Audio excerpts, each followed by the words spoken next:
Assalamualaikum warahmatullahi wabarakatuh.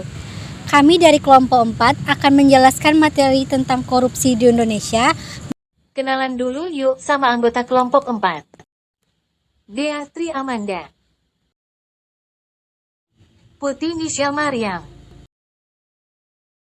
Winda Mulniati,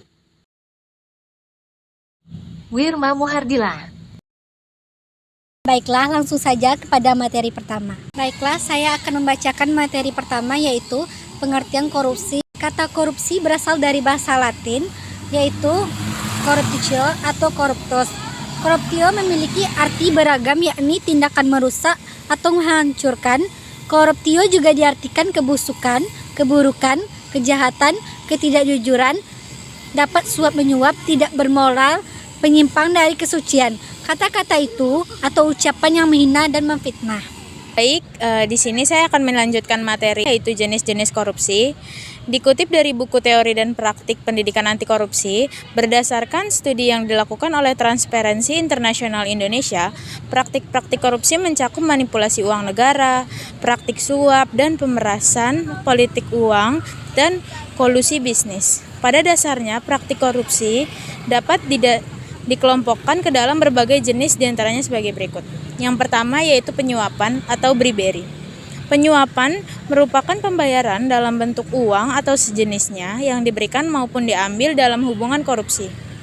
Yang kedua yaitu penggelapan atau pencurian, atau yang biasa disebut embezzlement. Yaitu penggelapan maupun pencurian ini adalah tindakan kejahatan penggelapan atau mencuri uang rakyat. Yang ketiga yaitu penipuan atau fraud. Penipuan atau fraud bisa didefinisikan sebagai kejahatan ekonomi berwujud kebohongan, penipuan, dan perilaku. Yang keempat yaitu pemerasan atau eksotik. Korupsi merupakan sebuah bentuk korupsi yang melibatkan aparat dengan melakukan pemaksaan guna mendapatkan keuntungan. Yang kelima yaitu favoritisme atau favorism. Favoritisme biasa dikenal dengan sebutan pilih kasih, yang berarti bahwa tindak penyalahgunaan kekuasaan yang melibatkan tindak privatisasi sumber daya. Selanjutnya yaitu dampak dari korupsi. Dampak dari korupsi terhadap suatu negara. Korupsi adalah sebuah tindakan yang sangat merugikan negara. Korupsi mengakibatkan sejumlah dampak negatif, diantaranya sebagai berikut. Yang pertama yaitu melambatnya pertumbuhan ekonomi suatu negara. Yang kedua, meningkatkan kemiskinan. Yang ketiga, menurunnya investasi. Yang keempat, meningkatkan ketimpangan pendapatan. Dan yang terakhir, menurunkan tingkat kebahagiaan masyarakat suatu negara. Selain itu, korupsi memberikan dampak buruk yang sangat besar terhadap masyarakat Indonesia di berbagai lini kehidupan. Mulai dari dampak terhadap ekonomi, sosial, birokrasi pemerintahan, politik dan demokrasi, penegakan hukum, bahkan pertahanan dan keamanan, serta juga lingkungan hidup. Baiklah, saya akan melanjutkan materi selanjutnya, yaitu beberapa kasus korupsi besar di Indonesia. Kasus mega korupsi besar-besaran lambat laun mulai terungkap belakangan ini. Selama 5 tahun terakhir, ada 3 kasus korupsi terbesar yang merugikan negara. Tak main-main, total kerugian negara yang dilakukan oknum tak bertanggung jawab ini nyaris menyaingi dana yang diselewengkan oleh pihak Bantuan Likuiditas Bank Indonesia atau BLBI. Adapun 3 kasus korupsi terbesar Republik Indonesia diantaranya, yang pertama Surya Darmadi, total kerugian 78 triliun rupiah. Bos produsen minyak goreng merek Palma, Surya Darmadi, awal bulan ini resmi ditetapkan oleh Kejaksaan Agung sebagai tersangka terkait perkara dugaan tindak pidana korupsi dan tindak pidana pencucian uang yang merugikan negara hingga 78 triliun rupiah. Jaksa Agung menyatakan kerugian negara tersebut timbul akibat penyalahgunaan izin lokasi dan izin usaha perkebunan di kawasan Indragiri Hulu atas lahan seluas 37.095 hektar. Yang kedua, kasus korupsi Asabri. Kasus kedugaan korupsi PT Asabri telah menyeret sejumlah nama besar di pasar modal. Skandal korupsi tersebut diduga telah merugikan negara hingga 23 triliun. Jumlahnya lebih besar dibandingkan dengan kasus perusahaan asuransi jiwa BUMN lainnya, yakni PT Asuransi Jiwasraya.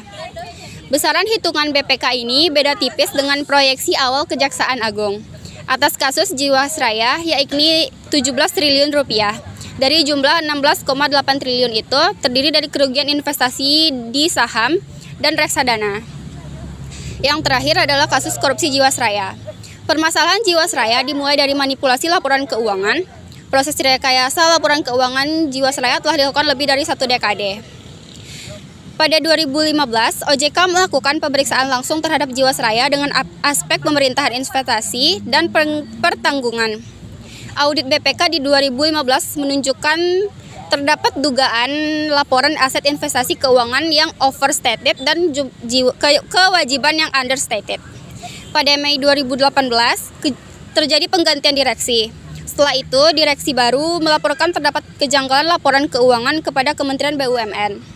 Hasil audit KAP atas laporan keuangan Jiwasraya 2017 antara lain mengoreksi laporan keuangan interim yang semula mencatat laba 2,4 triliun menjadi 428 miliar. Baiklah, di sini saya akan melanjutkan materi yang terakhir, yaitu cara memberantas korupsi di Indonesia. Cara memberantas korupsi di Indonesia terdapat 3 strategi yang dapat dilakukan. Yang pertama yaitu represif.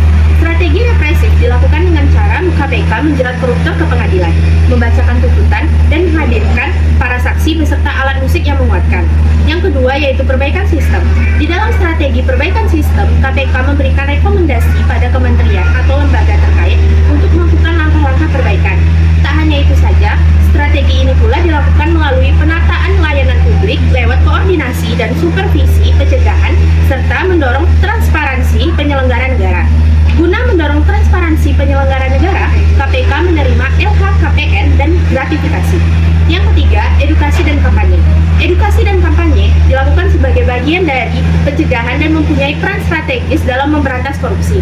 Lewat edukasi dan kampanye inilah, KPK meningkatkan kesadaran masyarakat tentang dampak korupsi, mengajak masyarakat untuk terlibat dalam gerakan pemberantasan korupsi, dan membangun perilaku dan masyarakat anti korupsi.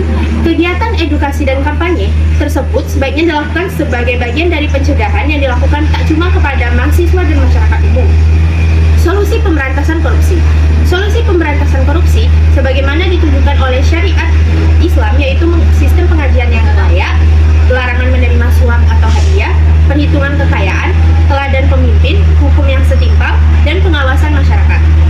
Kesimpulannya adalah korupsi adalah perbuatan melawan hukum dengan maksud memperkaya diri sendiri atau orang lain, baik perorangan maupun korporasi yang dapat merugikan keuangan atau perekonomian negara. Pemberantasan tindak pidana korupsi adalah bertujuan untuk mencegah dan memberantas tindak pidana korupsi melalui koordinasi, pengawasan, penyidikan, penegakan hukum, dan peninjauan kembali dengan peran serta masyarakat berdasarkan peraturan perundang-undangan yang berlaku merupakan serangkaian upaya. Oleh karena itu, perlu ditekankan 3 hal. Yang pertama, pencegahan. Yang kedua, pemberantasan. Dan yang ketiga, yaitu partisipasi masyarakat. Dalam hal penanggulangan terhadap pelaku korupsi, namun, upaya pemberantasan korupsi yang selama ini belum berjalan sesuai harapan, jelas terkait dengan upaya preventifnya yang gagal memenuhi harapan masyarakat. Itulah materi dari kelompok kami. Mohon maaf bila ada kesalahan dan kekurangan.